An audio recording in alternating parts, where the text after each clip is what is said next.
Cracking IELTS is a combination of both hard work and smart work. A well-structured and a planned preparation can help you to crack the exam in the first attempt itself. In my opinion, it doesn't matter whether you receive any training or not. All that matters is that you practice via a wide range of resources and know about the tips and tricks. In today's video of Canadian Nest, I will be sharing those tips and tricks. It is divided into 3 sections: preparation phase, a day before exam, and on test day. So do watch till the end and hit subscribe if you haven't subscribed yet, as I keep posting on Canada immigration and related stuff. So the first phase is preparation phase. In this one, firstly you have to assess yourself. So you should evaluate yourself by giving one practice test of IELTS. Then check your reading and listening IELTS score. It will determine how much work you need to do in all 4 modules.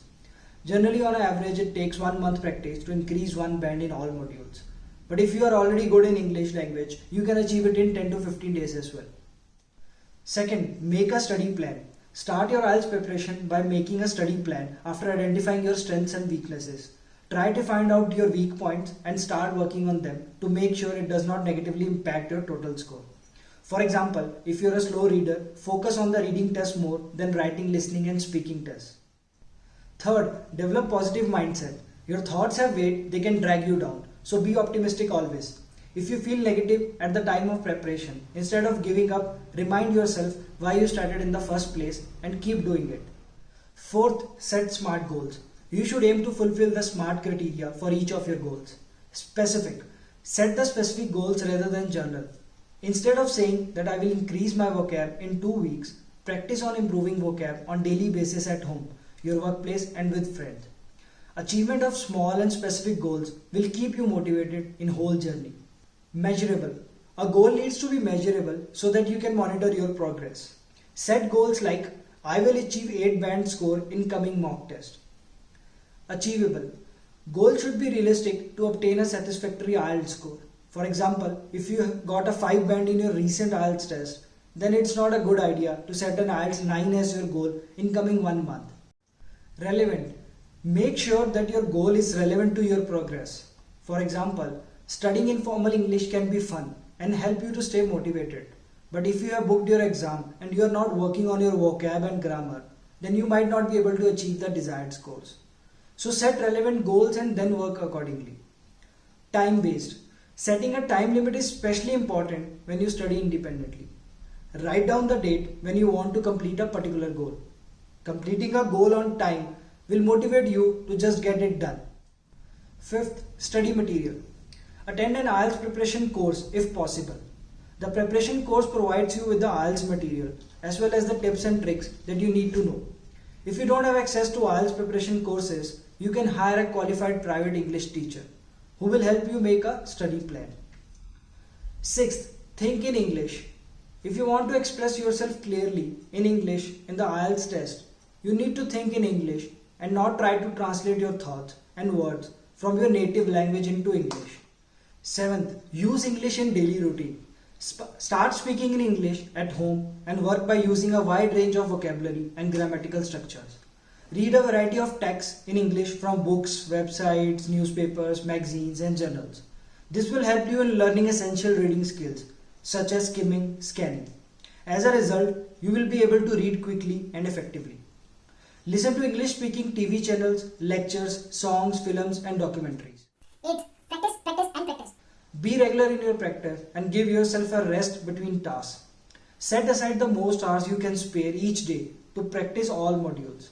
The secret of success is to work towards your goal slowly, steadily and regularly. 9. Practice under time pressure.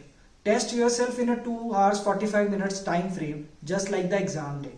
इसलिए ज़्यादा से ज़्यादा mock test दो. इससे आपको exam जैसी feeling आएगी और एग्ज़ाम वाले दिन आप कॉन्फिडेंट फील करेंगे. The more you practice under time pressure, the better you can manage your time. Now moving to a day before exam tips. A day before test, take a break. Don't do practice tests a day before. This isn't a test of memory and it's impossible to learn a language in just one night. You have worked hard to get to this point. So close your books, recharge yourself and give your best shot. Prepare what you need. Prepare the things you need for the test day in advance, including your ID, photo, registration number, your pen, pencils and other stationery stuff. Tips for test day. Number 1. Arrive early. You should arrive early for your IELTS test in order to allow time for you to register and get settled. Please refer to your booking confirmation for details. If you arrive late, you may not be allowed to take the test. Number 2. Get a good night's sleep. Get enough night's sleep and get relaxed before the IELTS exam, as tiredness will directly affect your ability to concentrate. Tip number 3. Don't skip breakfast. Eat a good breakfast. Don't eat anything too heavy, as you shouldn't be feeling sleepy during the test. Number 4. Stay calm and focused. Take a deep breath before starting the exam. Be confident and believe in yourself. Don't think about the score. Just focus on your test and try to do your best. Oh, ये तो rhyme कर गया. Number 5. Move on. If you get stuck on a question in the listening section, just guess an answer and move on to the next question. In the reading section, if you can skip and answer the question later if you have time left. Number 6. Pay attention to spelling and punctuation. Spelling and punctuation are very important throughout the entire IELTS test, and you will lose points if your answers are spelled incorrectly. In the end, I would conclude by saying that practice a lot, give as many tests as possible, keep yourself focused, and just give your best shot at it. Do subscribe to the channel Canadian Nest if you haven't subscribed yet, as many videos will be coming every week. Tada!